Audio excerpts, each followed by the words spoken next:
Good morning, my dear students.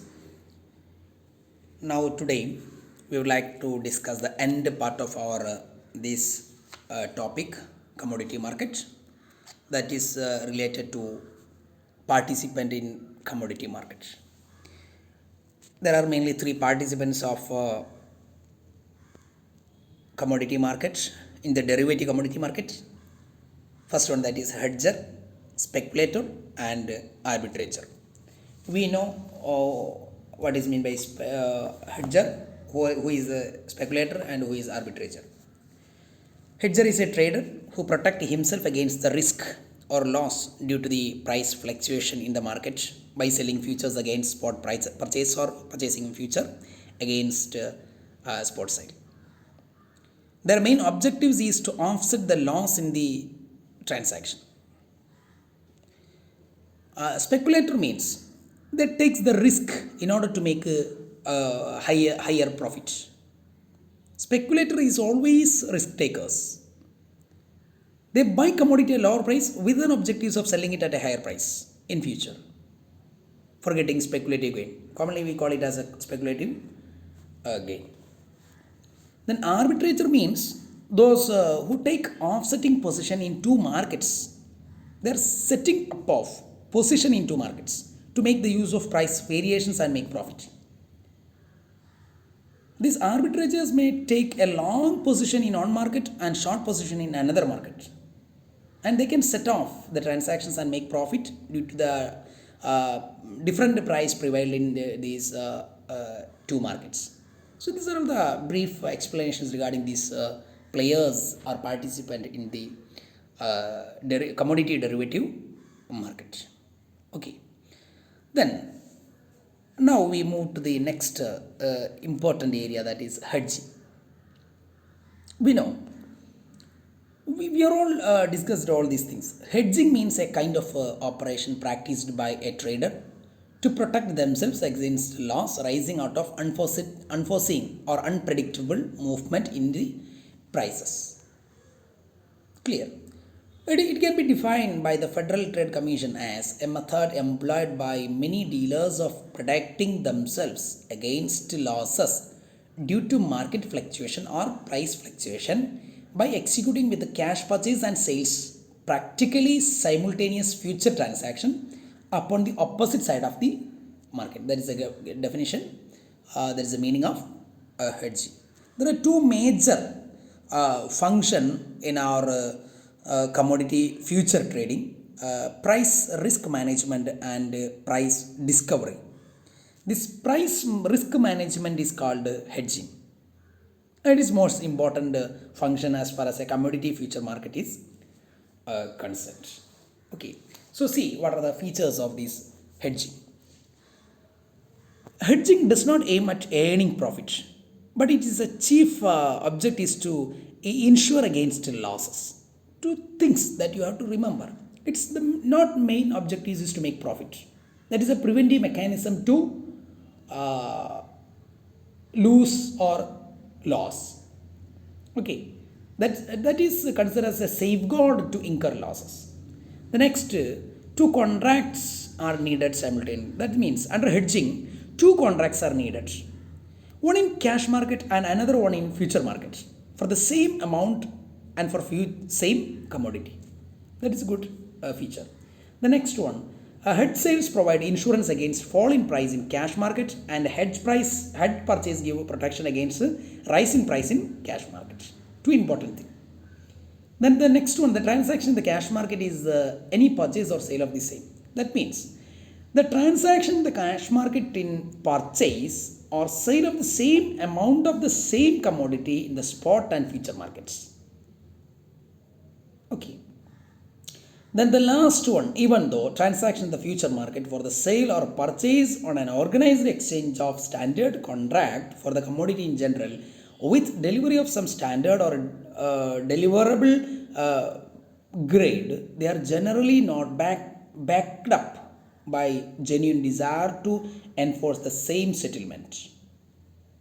Clear? So these are all the important features of hedging.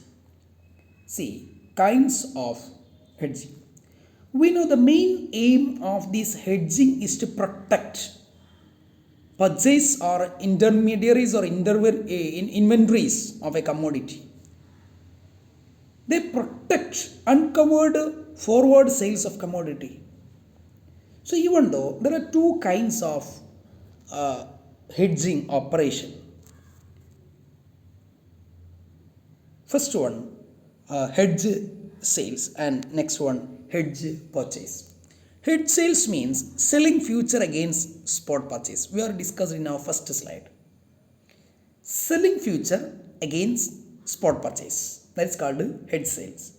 Hedge purchase means purchasing future against spot sale. I will repeat. Selling future against spot purchase is known as hedge sales. Purchasing future against spot sale is known as hedge purchase. Clear? Then see benefits of hedging or advantages of this hedging. From our discussion, it is very clear. Let us see, even though it is basically offer a sort of price insurance.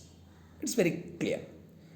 Then next one, it undoubtedly relieves that the manufacturer from the anxiety about the loss due to price variation or price fluctuations and assures him his normal trading profit. It is also clear. Then this commodity, hedging commodity, offer a good security to bankers, and thus enable the trader to obtain market finance. Not baker. Here you please read it as banker. Okay. The next that facilitating that helps for investment. That means this hedging helps that provide a facility for investment by the specialized professional. That is we call it as these kind of investors as speculators. They provide a facility for investing. Okay. The next it helps the consumers and they could get the good at a reduced price.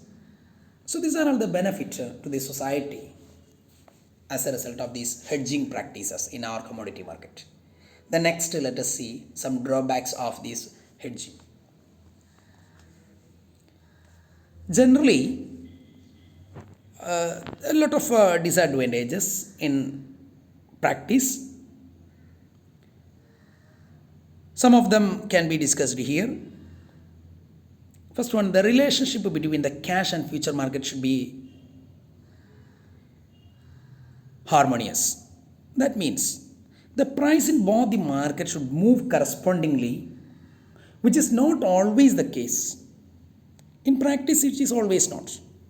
So what we have to do, if the price in this market move in opposite direction, the very purpose of hedging would be defeated. So there is a question. In some situations, it may happen.